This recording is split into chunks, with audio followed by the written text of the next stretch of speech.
We'll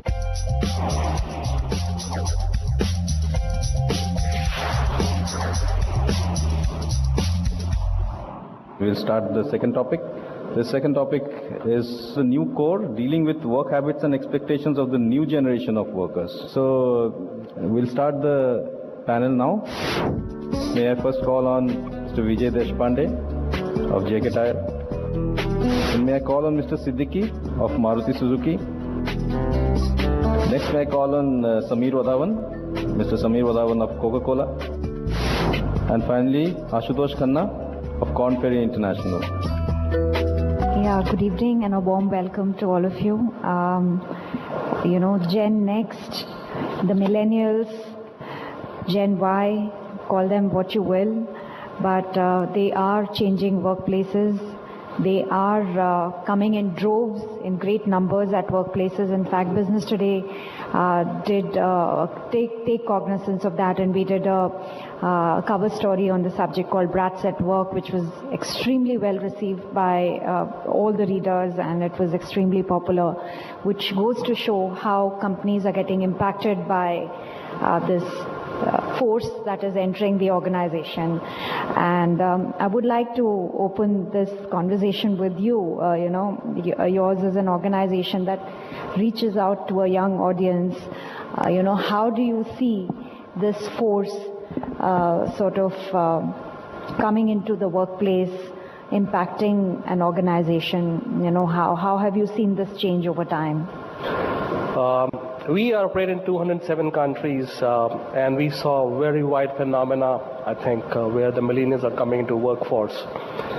So it forced us to really look at how we're going to have a framework in which we can enmesh the multiple generations together,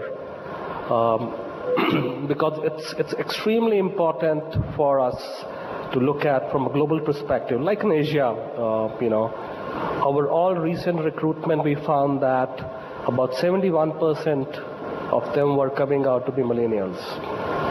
In India it's a little bit different story, but overall Asia it's about 71% millennials. In India it's about 40%.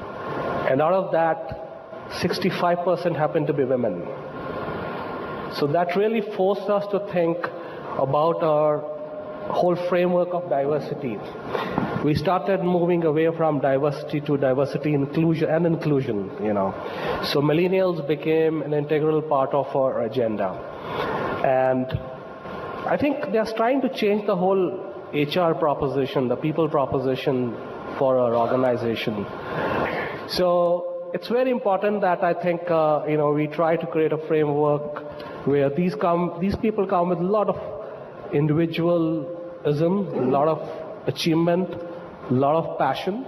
And I think what we are realizing is how we are able to tap into that passion, because this is one group of people. From them, passion overachieves or motivates them to an extent that you cannot take them for granted. You cannot take their engagement or loyalty for granted. I would like to involve you, Mr. Deshpande, here at this stage. This I, me, myself generation that, they're very clear. They will love your company, they will love the brand that they work for, but the engagement in terms of work has to be interpreted very differently. So how do you keep them engaged? Designations, titles. This is, this is a generation which is called the helicopter parents, who've been surrounded with all the attention. How do you manage that when you take the millennials into work? It's a different scenario, I must say, vis-a-vis the earlier generation, let's say baby boomers or what we call Gen X. The issues were a little different. Work-life balance was not so complex an issue. Rather, it was a complex issue. For this generation, it's not a complex issue. In the earlier generation, if you look at baby boomers or what have you, Gen X guys, you could see a different kind of a scenario. You would have a high satisfaction, okay, but low engagement. With this new generation, you don't find that kind of equation. If they are engaged, if they are happy, they are engaged. If they are not happy, they are not engaged. How do we still keep them engaged, and how do we still get the best from them? I think the answer is also not that very complex.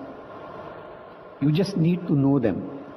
You just need to communicate, and communication is also very simpler, easier with them. Communication is also not very complex. Appraisals are also not very complex. There and there itself. If they have done a good job, you need to tell them you have done a good job. They will not wait for 6 monthly cycle and annual cycle of performance appraisal. Communicate with them. I would also say build some kind of I'm using a term, emotional connect. Build that kind of emotional connect with them. Understand, and I would say kind of respond to them in quickest possible manner. So instantaneous feedback. Instantaneous. I think that works. That will work. Mr. Siddiqui, what is your take on this instant feedback, instant praise or instant response? How do you balance that in an organization where you have different generations at work? There are clear 3 generations which are working. And when I am looking at this, I am using the definition of 12 years gap between generation A, B and C. Now the young ones 23, 24 and the middle ones 37, 38 and the people who are touching about 50 plus, and they are working together.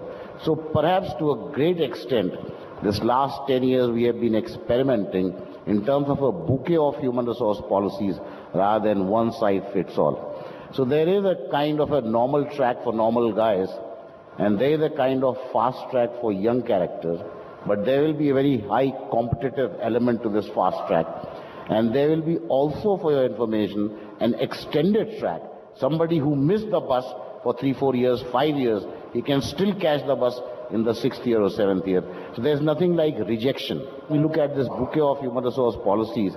For the youngsters, compensation and benefit kind of strategy must have a cash element focus. So variable differential pay. And when we look at the older population, you look at benefits which will be more attracting and retaining them. And I think once we are discussing this subject today, my biggest worry is whether on the leadership level, whether the CEO or the leadership team, we are preparing consciously with high sensitivity to be able to handle this young workforce. In my assessment, and as Nina was taking a slightly different perspective in the earlier panel, I'm also trying to talk about that perspective. In reality, we are far away from recognizing this fact that a new DNA of leadership will be required to engage and retain with this young population. Very, very fascinating. There's actually proof in what you have shown. What's been your experience, Ashutosh? Do you see companies actually promoting leaders at a young stage?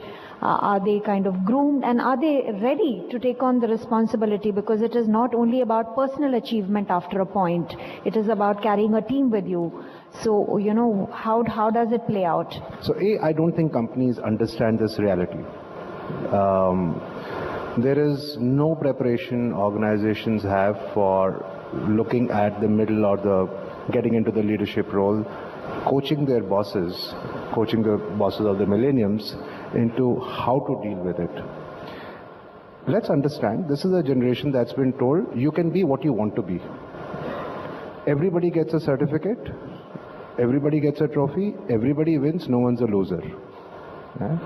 And so it's a generation that we've seen come up which with a sense of entitlement.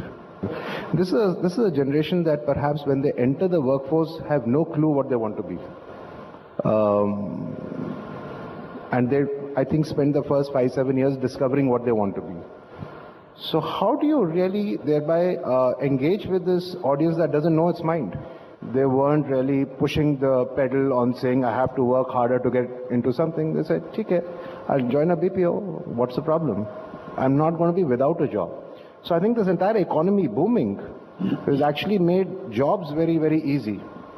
And So I think your talent in your organization is a bit like merchandise on Flipkart or eBay, saying if you don't pay it, somebody else will.